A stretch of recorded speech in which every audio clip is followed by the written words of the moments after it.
I didn't want to go to that party. It was raining. That soft, persistent kind of rain that made the city feel quieter than usual.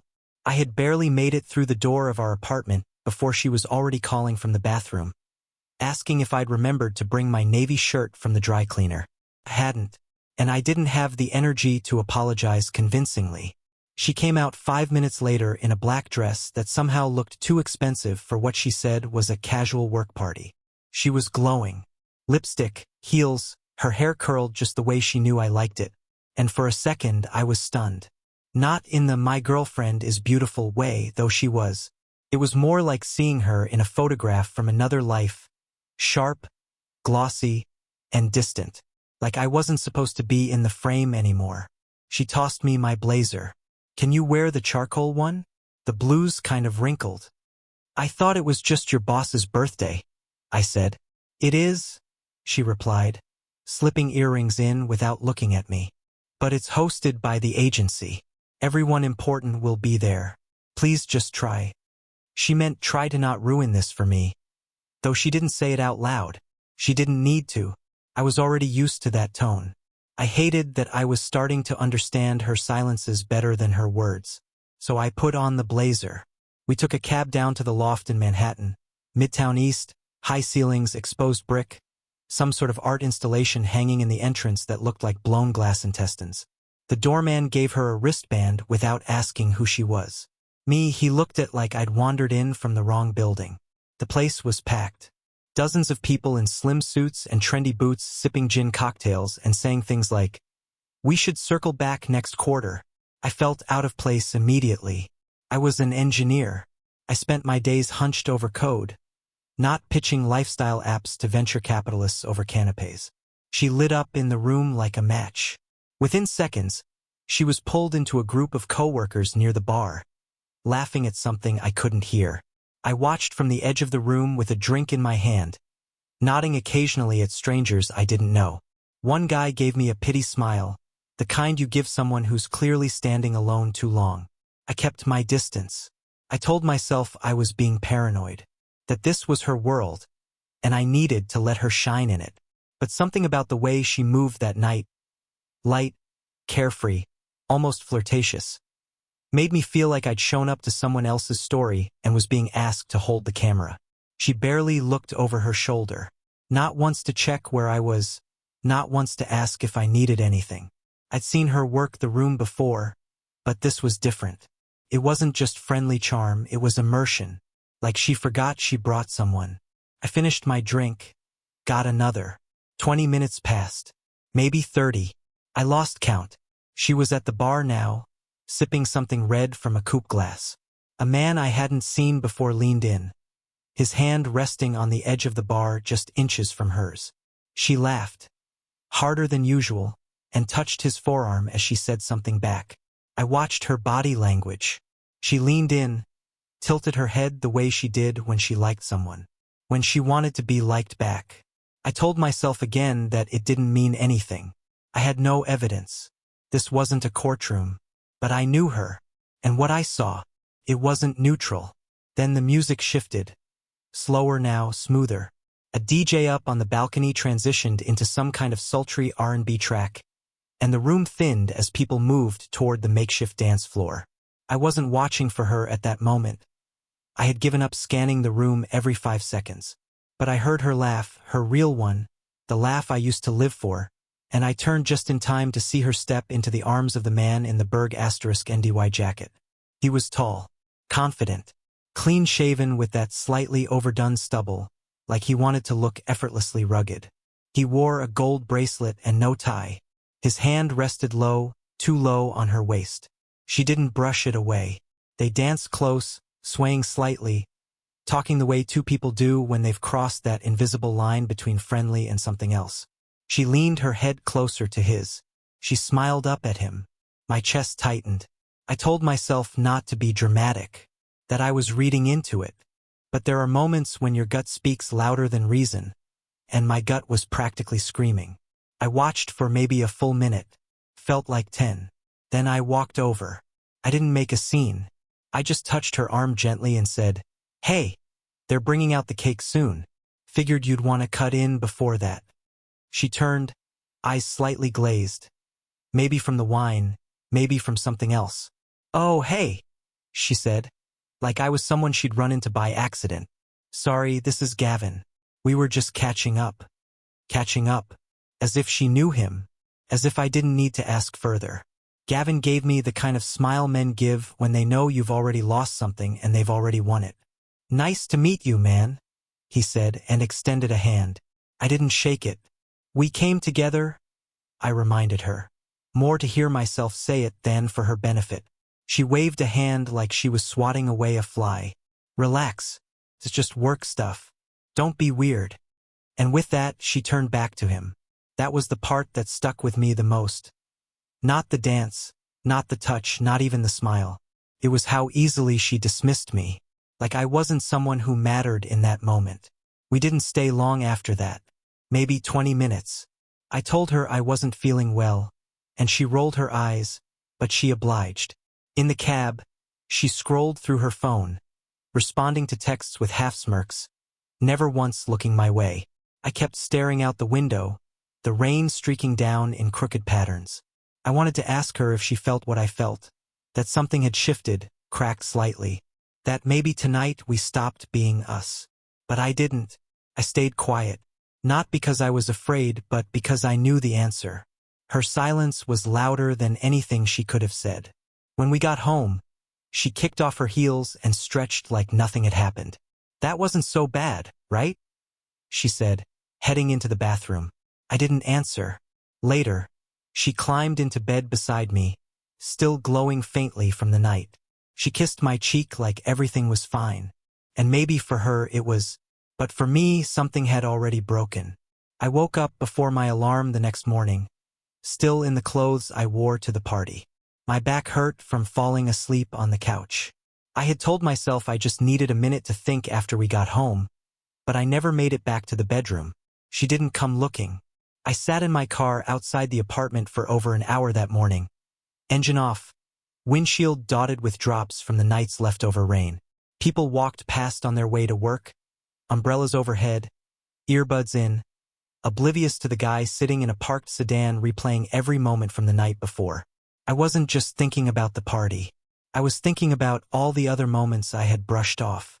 The long meetings, the late nights, the dinners she canceled last minute with a vague, sorry babe, swamped. I thought they were just part of her job. She worked in marketing, and the industry never really sleeps. That's what I told myself. But now I started remembering things differently. There was the night 2 weeks ago when she came home after midnight, still in heels, mascara smudged, saying she had lost track of time at a client mixer. I asked her how it went, and she muttered something about the lighting being bad and how the open bar made everything blurry. She never gave details. Normally she loved giving details. Or the Saturday she said she needed a mental health break and booked a massage at a spa downtown. When she came home, her hair was damp, like she'd showered recently, but not like the kind of rinse you take after a massage. Her skin smelled faintly of chlorine. Sharp, chemical, familiar. Did they have a hot tub or something? I had asked. She looked at me too long before answering. Yeah, steam room too. Except I Googled the spa later. No hot tub, no steam room, just a quiet boutique place focused on organic oils and chakra alignment. Then there was her phone. A year ago, she'd leave it lying face up on the table without a second thought.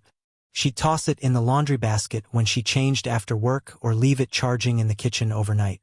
Now, it was always on her, always face down, always silent. She started getting texts at odd hours, buzzes that she'd glance at and swipe away quickly, always with a half smile and a sorry, just work stuff. Sometimes she wouldn't respond until she left the room. One night, I caught a glimpse of a message on her lock screen before it vanished. It was from someone saved as G. Just a single word. Tonight. When I asked who G was, she laughed it off. Gina, she said. From the finance team. We're working on some reporting issues. Funny, I'd never heard her mention a Gina before. And since when did finance text you after midnight? But I didn't push. I told myself I trusted her. That couples needed space, independence, breathing room. That if I questioned every weird coincidence, I'd become the paranoid boyfriend who drove her away. So I swallowed the lump in my throat and let it go. Now I wish I hadn't.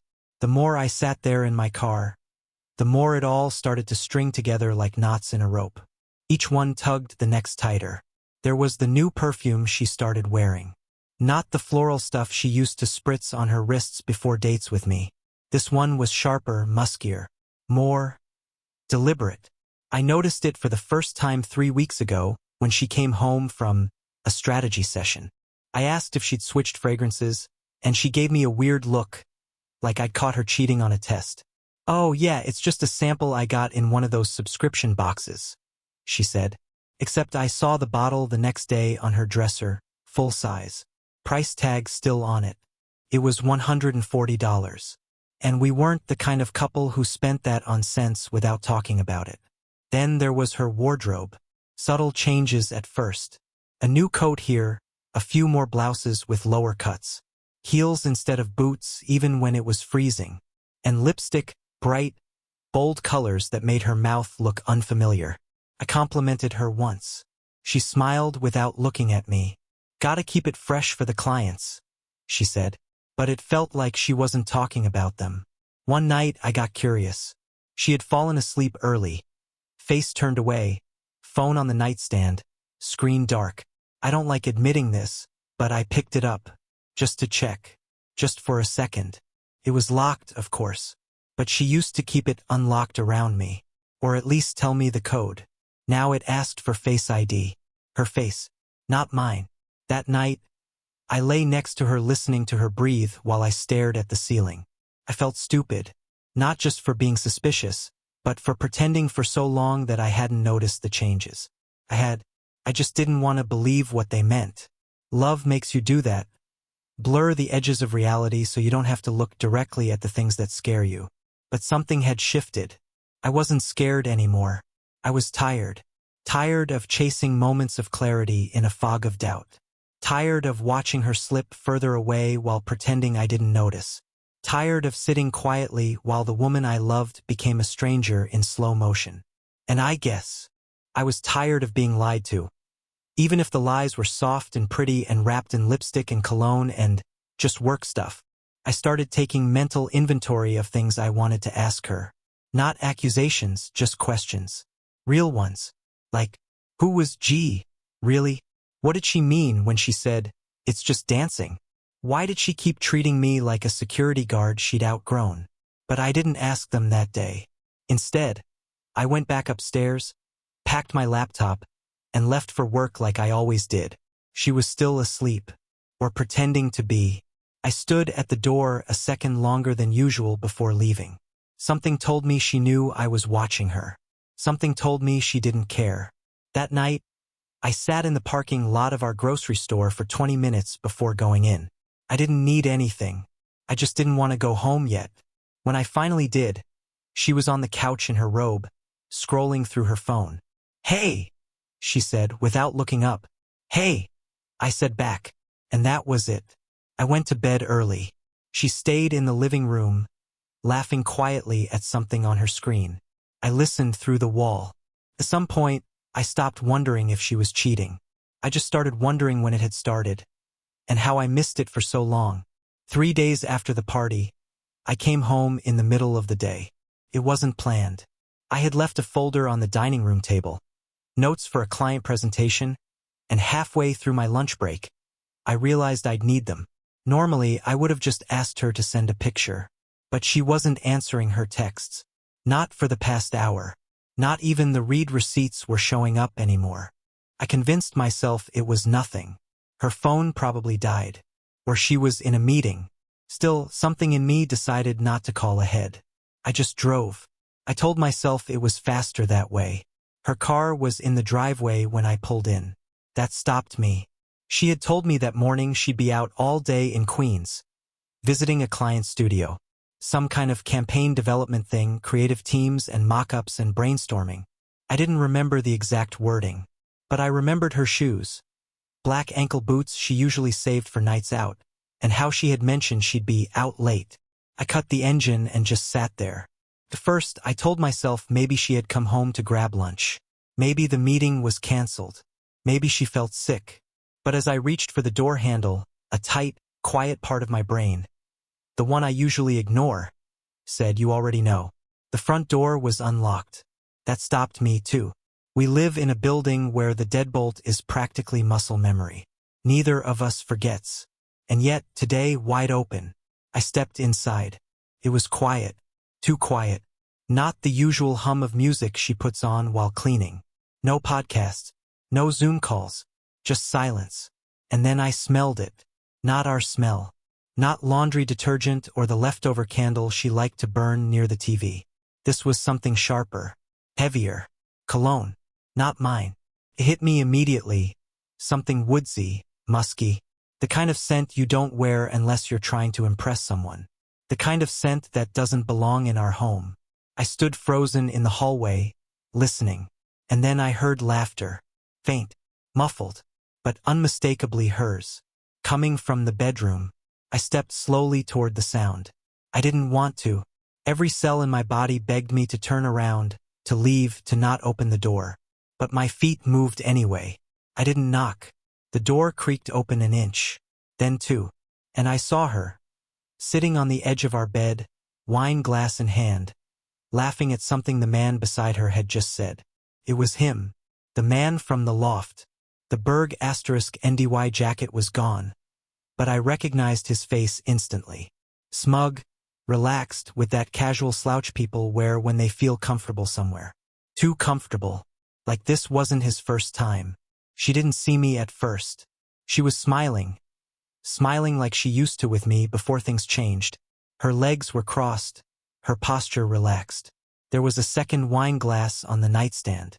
A jacket slung over the chair. His shoes were kicked off neatly by the dresser. Our dresser. And then she looked up. She saw me. And in that instant, her entire face changed. The smile vanished. Her hand clutched the stem of her glass. But she didn't speak. She just stared. Like maybe if she stayed still long enough, I would vanish. "Don't stop on my account," I said. My voice sounded strange to me. Flat. Cold. Not angry. Just hollow. She blinked. Opened her mouth. Closed it again. The man, Gavin, I assumed, turned slowly, like this was mildly inconvenient but not entirely surprising. I don't know what I expected him to say.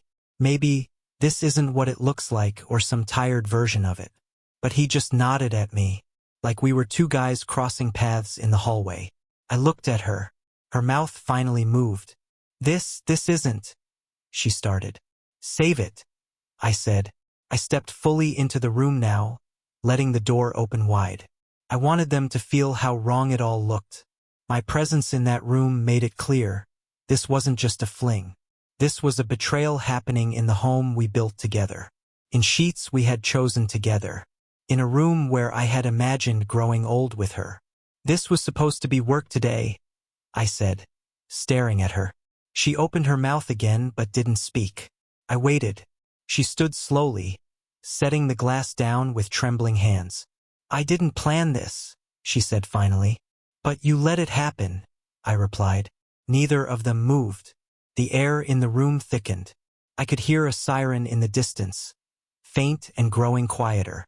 Outside, the world moved on, completely unaware. He had the nerve to speak next. "I think I should go," he said, standing up. She didn't stop him. She didn't ask him to stay. She just stepped aside and let him pass. He didn't say goodbye. The door clicked softly behind him. And then it was just us. She reached for me like she wanted to explain. Like there was some version of this that could be walked back. But I stepped back. "I want you to tell me how long it's been going on," I said. She looked down at her feet. "I don't know," she whispered. "Try," I said. "6 weeks," she said, then paused. "Maybe more." That told me everything I needed to know. The uncertainty wasn't from guilt. It was from repetition. This wasn't new. "Did you love him?" She shook her head immediately. "No, it wasn't like that. But you let him into our home, into our bed." Tears welled in her eyes. But I felt nothing. "I'm sorry," she said, voice cracking. I didn't mean for you to find out like this. That line hit me harder than it should have. Not that you did it, I said, but that I found out. She said nothing. I looked around the room, at the 2 wine glasses, the jacket, her bare feet on the carpet. I didn't yell. I didn't cry.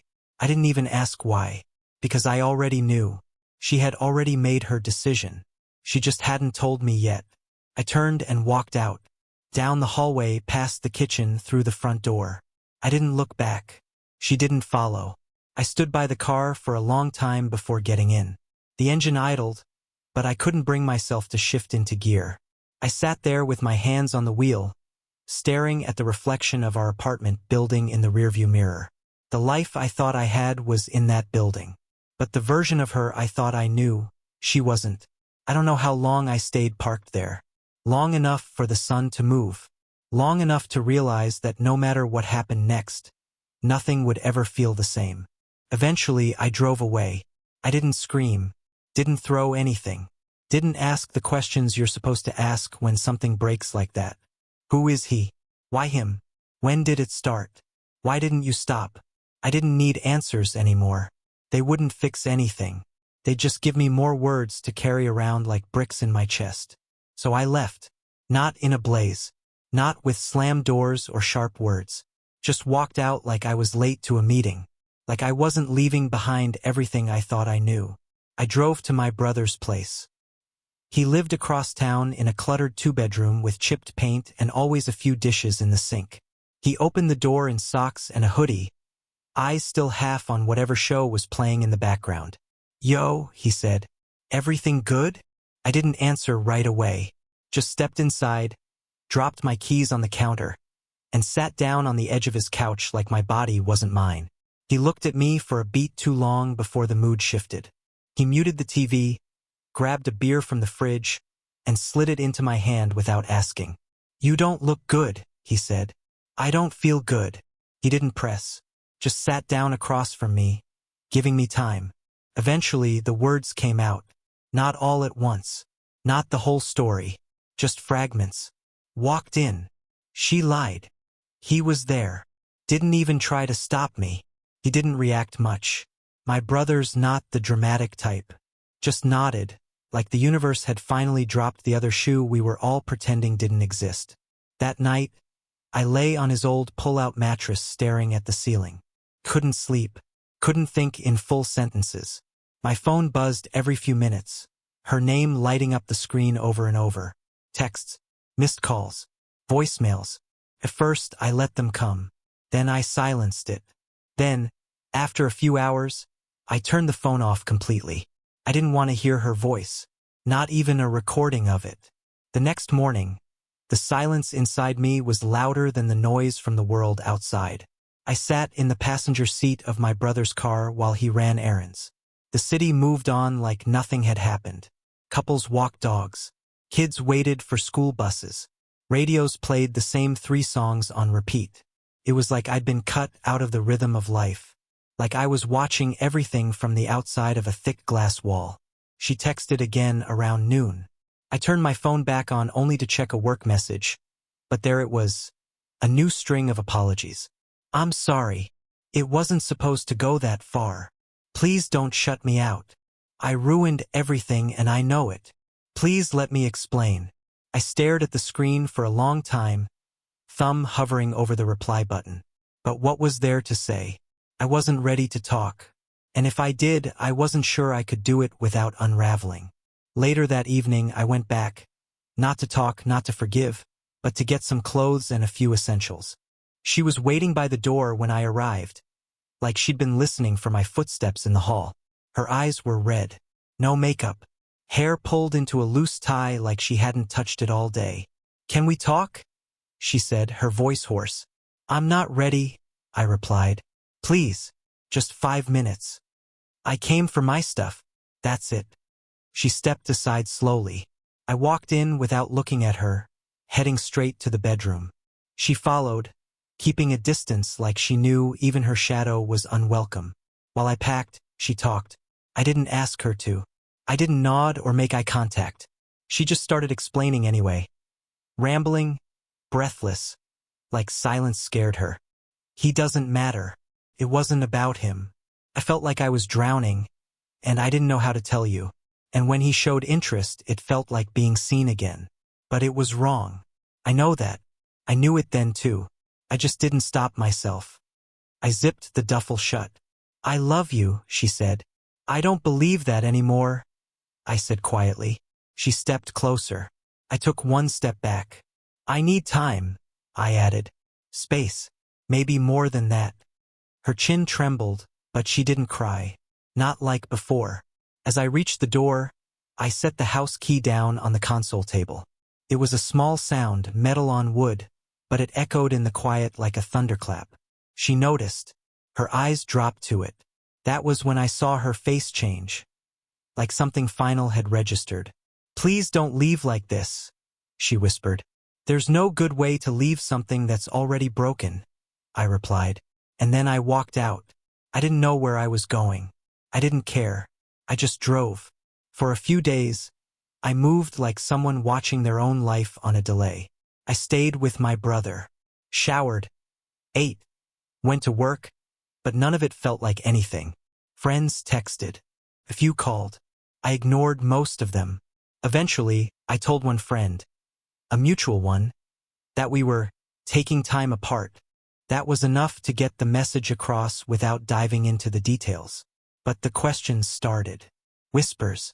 Is everything okay? You guys seemed so solid. What happened? I didn't answer, because how do you explain betrayal to people who only ever saw your smiles? She reached out again on the 5th day. Showed up this time. I wasn't home, still staying at my brother's, but she left a box on the porch. I found it later that night. Inside were old letters, movie stubs, a photo of us from our 2nd anniversary, a ring box with no ring inside, just a note that said, I know I don't deserve to keep the memories, but I can't bear to throw them away. I'm sorry. I stared at the box for a long time. Then I slid it into the back of the closet without reading the rest. She texted again later that week. I'll respect your space, but I'm not giving up. I just hope you don't hate me. I didn't hate her. Not yet. Maybe not ever. But I couldn't go back either. I couldn't sit across from her and pretend this was something we could tape back together. Some damage you can't glue. I started therapy. Quietly. Just once a week. A neutral room. A stranger who didn't know our history, didn't pick sides. Just asked good questions. Things like, when did you first feel the shift? And what part of you is mourning what you thought you had? I didn't have good answers, but it felt like something to show up, to say, here's the mess, help me make sense of it. I didn't block her, but I stopped replying. The silence became our language.